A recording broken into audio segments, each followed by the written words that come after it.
Now you will be seated.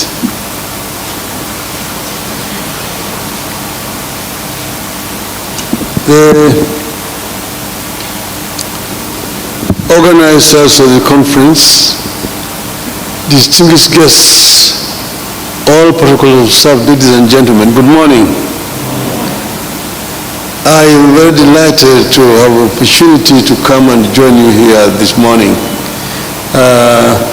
I'm pressed for time because I have another engagement, but I'm very happy to see people who have come from different parts of the continent come here, gather in Nairobi, sit in the sun to talk about a very fundamental issue.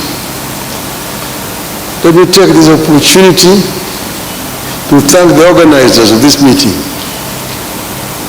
the UN Special Rapporteur, Ben Salt's office, Vocal Africa, Spaces for Change, Haki Africa, and Civic Advisory Hub for such an important gathering.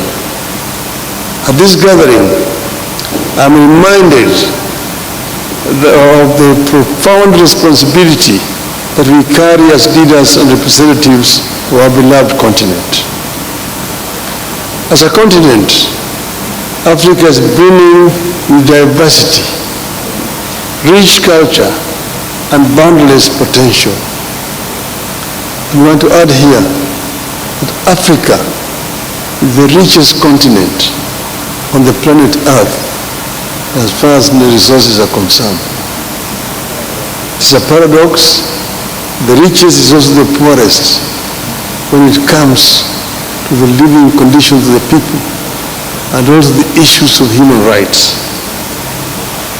We are a continent that has weathered storms of adversity, emerged triumphant from the shackles of colonialism, and stood resilient in the face of daunting post-independent obstacles and challenges.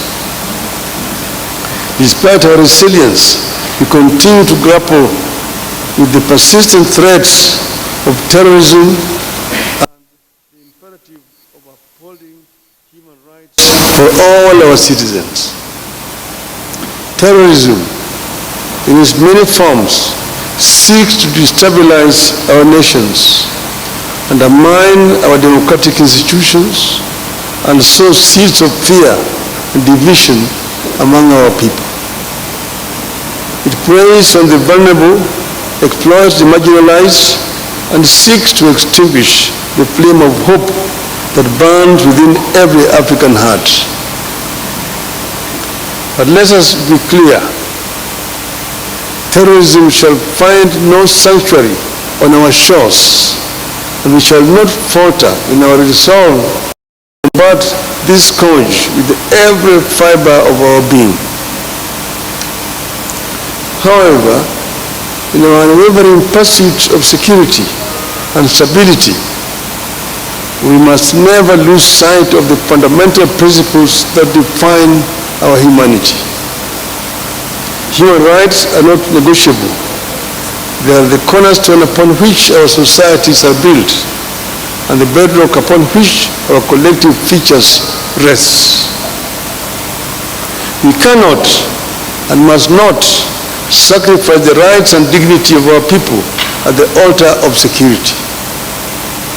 Instead, we must strive for a balanced approach that ensures the safety of our citizens while upholding their inherent rights and freedoms.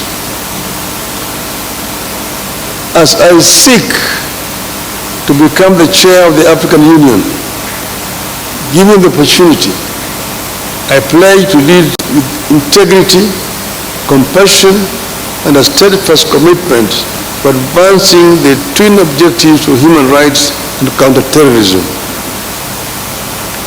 I will work tirelessly to strengthen the capacity of our member states to combat terrorism through coordinated efforts, intelligence sharing, and targeted interventions. Simultaneously, I intend to champion initiatives that promote respect for human rights and fundamental freedoms, foster inclusivity, and empower our citizens to become agents of positive change in their communities. The struggle for promoting human rights while countering terrorism is no mean task to be achieved by any one individual. It must be a collective effort.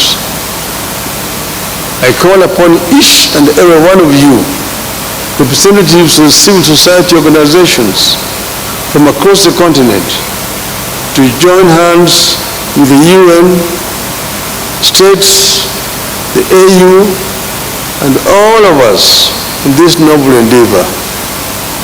Your voices are powerful catalysts for change. Your advocacy indispensable in shaping policies that reflect the aspirations and values of the African people. Together, let us forge a path towards a safer, more just, and prosperous Africa for all. In closing, let us draw inspiration from the resilience of our forebearers, the courage of those who have dared to dream, and the collective strength of our diversity. The journey ahead will be fraught with challenges, but I am confident that with unity, determination, and an unwavering commitment to our shared values, we shall prevail. With these remarks, I declare the conference open, as I also welcome you to Nairobi and our country. Thank you. Thank you very much, Baba. Thank you very much, Professor Ben Saul. From the United Nations, kindly your remarks as we then welcome the entertainment to come in. Baba has to unfortunately make his way, but we welcome you, Professor Ben Saul, to say a word or two, please.